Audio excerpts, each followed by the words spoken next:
Hey guys, welcome to my channel. My name is Kito Kiki. If you're a new Sabi, welcome. If you're a returning Sabi, you know how we do.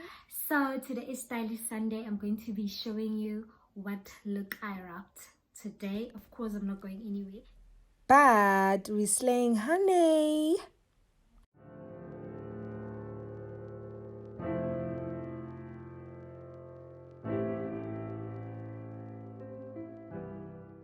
and in today's video I'm going to be talking about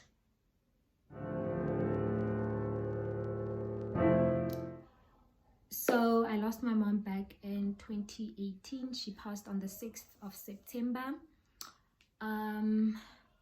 So my mom had been sick for a while. We do not know what was the problem. She'd been going to different doctors, and they obviously say what they thought was going on with her and then give her those kinds of medication, the different kinds of medication.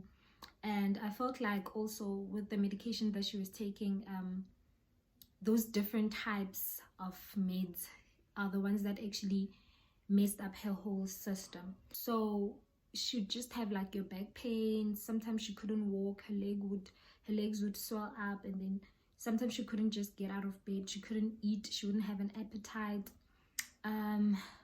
Sometimes when she did try to eat, she'd throw up, she'd cough out blood. If she did eat, she'd throw up. If she did have anything to drink, she would throw that up too. So basically she was complaining more about pain more than anything else. And sometimes she'd cough out blood. And she did go to different doctors. She did go to different hospitals as well to see different doctors, but they didn't know what was wrong with my mom. There were a lot of tests that were done on her, but they didn't really know what was going on. And should constantly be on your vitamins, should constantly be on your on your back, your pain meds most of the times, because they didn't know what was wrong with her. Then there was this doctor that prescribed, I can't remember what those things were, but they just didn't know what was wrong with my mom. And then in August, we moved to a new place, and when we just moved there, she stayed about a week, and then we had to take her to hospital. That was the time where she was there like for 4 months. They would draw up blood, they would just have a lot of tests to see what was going on, but nothing would really come up. There was no results at all up until the first week of September. I remember me and my friend went somewhere, and then when I came back, because she was doing well, she even did her nails and her hair. I did her hair before I left. It was before I left. And I remember her video calling me, making fun of what I did to her hair, and I was like, excuse me, kozamile. And then she eventually called the lady that does her hair and her nails. She did her hair and her nails. Then I remember the day that I was supposed to go see her, because I just came back from the trip with my friend.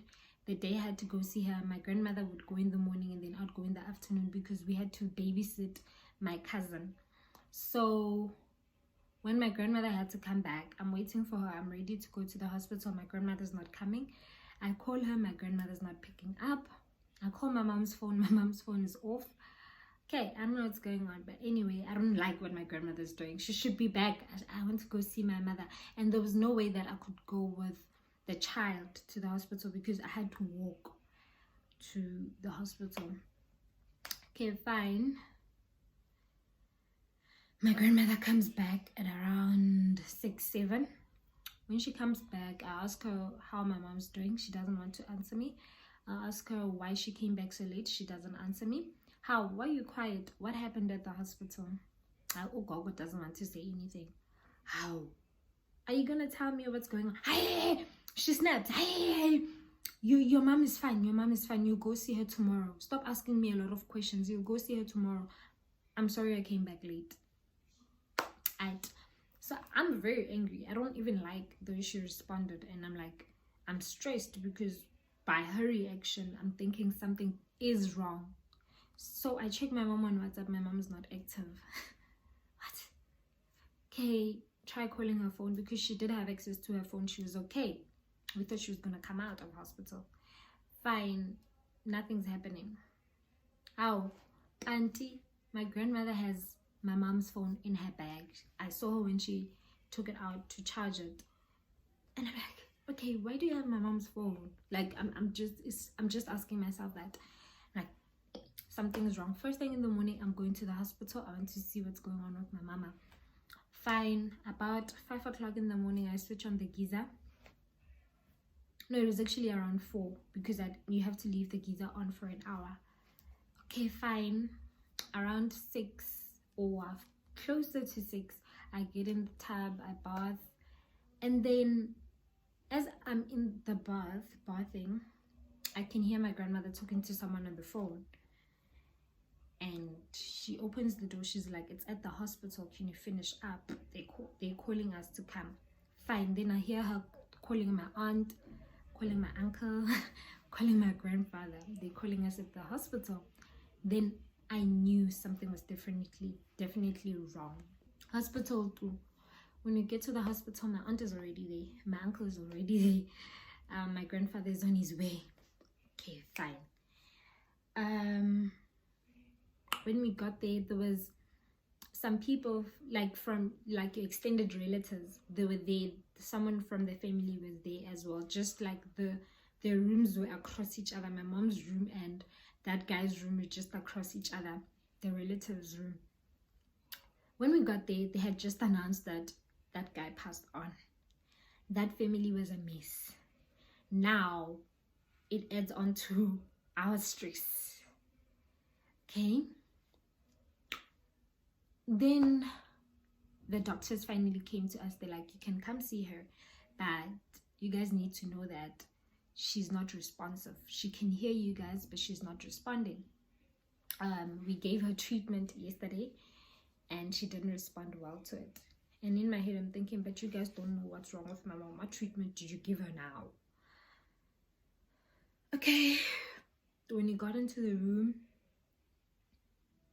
basically my mom was on life support. They start praying. My aunt was already weak. Like, my aunt was already at her worst. My grandmother was already at her worst. Fine. I'm there trying to be strong. I'm thinking my mom is gonna pull through this. No one is expecting the worst. Then I finally asked them to leave the room. I wanted to talk to my mother. I asked them to give me space with my mother. Then when they left, I basically prayed, and then after praying, I told my mom that whatever she was going through, whatever pain that she was feeling, she feels it alone. We don't know how bad it is. And I told her if she feels like she can't take it anymore, I'll understand. I'll understand if she lets go. And then if she really wants out of that hospital, if she can just fight to go out of life support, and then the doctors will do the rest. And I'm talking to her, and then like I'm holding her hand. For some reason, she squeezed my hand, not like a tight squeeze. It was very, very gentle, but I felt it. And then, but I'm thinking in my head, it could have been what I was hoping for. It didn't really happen, but I feel like she was responding, that she heard me, because it wasn't 5 minutes. 5 minutes was too long after I talked to her that the machines went off, doctors went running into a room, and that was it. So that was how my mom passed. I wasn't in the room when my mom passed, so the doctors called me back. When I went into a room, I didn't even go in. I just got to the door and then turned around. And before I got anywhere, my uncle just was holding me, and then he picked me up and then he took me to the room. My mom was just laying there. And for the first time when walking into that room was cold. Like, I don't know if it was cold, because when I used to walk in there, I'd feel my mom's presence. Like, I can't explain it, but that room was cold. yo, that room was cold. Vele hospitals are very cold, but I don't know how to explain it. But that room was cold. Fine. Cried a bit, and then something just told me to pray, and then I prayed.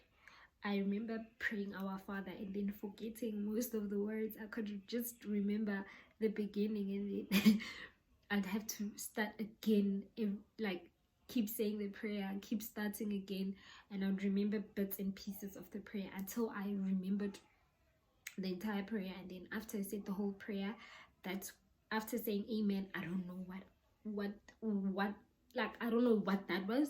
I don't know where the strength came from, or if I was numb. But for some reason I gathered myself together. I stopped crying. I then spoke to the nurses. What happened? I was then asking a lot of questions. Everyone else was a mess. My uncle, my grandmother, everyone else around me was a mess. My aunt was screaming, I remember, and then I was talking to the nurse, and then she was packing my mom's stuff. I'm like, leave my mom's stuff. That's my mom's stuff, yo. Leave them. We know she's already gone, but you can't be clearing her stuff so quick. And then I then took her face cloth, and then I was like wiping her with it because there was some stuff coming out of her nose and her mouth. Okay, fine. We left the room. When we left the room, actually the day my mom passed, that's when I found out that my mom had cancer. Didn't even ask what kind of cancer it was. I was just told it was stage 4. And I remember when my aunt told me this in the bathroom before my mom passed, I was so happy. Not happy because she was sick, but happy that finally they know what's wrong with her and then they can help her. Okay, fine. Didn't know that she was gonna pass. And my aunt was crying, like she didn't know how to tell me. She also had just found out a few days ago, and then the reason why my mom wanted to call the entire family to the hospital, which never happened, was she wanted to tell us that she had cancer. Okay, fine. I remember going out of the hospital, going back home after my mom passed, and a friend of mine had to give me back my jacket that I left when we traveled that weekend. I can't remember a lot of things that he said. I just remember him giving me my jacket and saying we'll talk. Don't remember, because apparently we did walk together and talk, but I don't remember most of the things. I only remember the part where he gave me my jacket and saying we're gonna talk. Fine. When we got home, obviously they were packing my mom's stuff from the flat, taking it back home where we come from, and everyone was there. It was so surreal. Like nothing made sense to me at that time. Nothing was making sense. Nothing was affecting me at all. Nothing was, I wasn't weak, I wasn't rolling on the floor crying and stuff. Like, it hadn't hit me yet what was happening. Should get a tissue and all that. But anyway, fine. We on our way, we go home. When we get home, from the flat, when we get home, I don't know how the funeral was planned out. I only remember writing the program.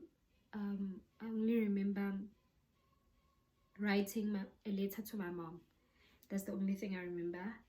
I don't know how. I remember directing my friends. I don't know how the rest of the people came. I don't know, I was directing them because that place is far. So fine.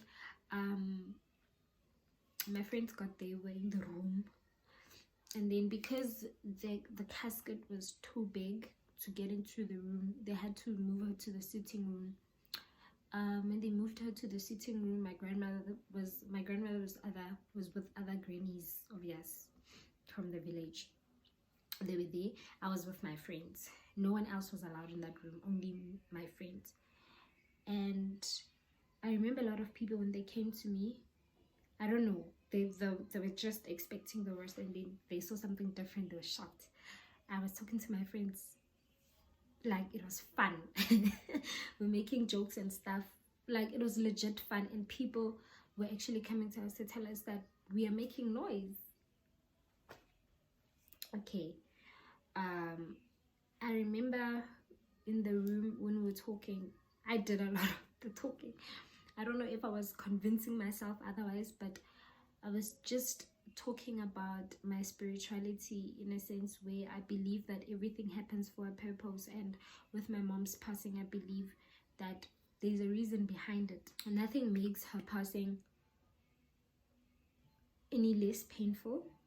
Nothing makes her passing like make me feel like it was the right time. Nothing ever. But with my spirituality, I felt like at some point I needed to move on. Like I needed to get myself together because I had no one else. Okay, I had my aunt, my uncle, and my grandmother, the rest of the family, but I didn't have parents because my father is not in my life. And I just lost the one person that was taking care of me because I was not even working. I was not even in school. Fine. Comes Saturday, Saturday we in the tent. People are talking about how they knew my mom. People are singing. Fine. Mina, I just want to read my letter to my mom. Tell people about tell people about my mom, and then let's just get this done and over with. This is so painful, and for some reason the church songs didn't do anything to me, but because my mom was a comrade, that was before Thulam Tanam was like, that was before Thulam Tanam blew up. It was that those songs hit me. And I remember Malmes Piwe, Adubula. People were shocked. There was Nahau, there was ANC, plus there was church, there were people from her work committee as well, which is Nahau. Like my mom knew a lot of people. My mom was known.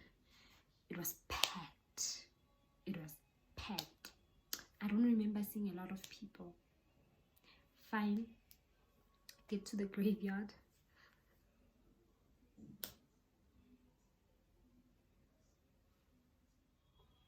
So as the casket goes down, I'm crying, but I don't really want to cry. I'm crying. I don't know why I'm crying when I don't feel like crying. When it doesn't hurt. I don't understand why it doesn't hurt. It's supposed to hurt.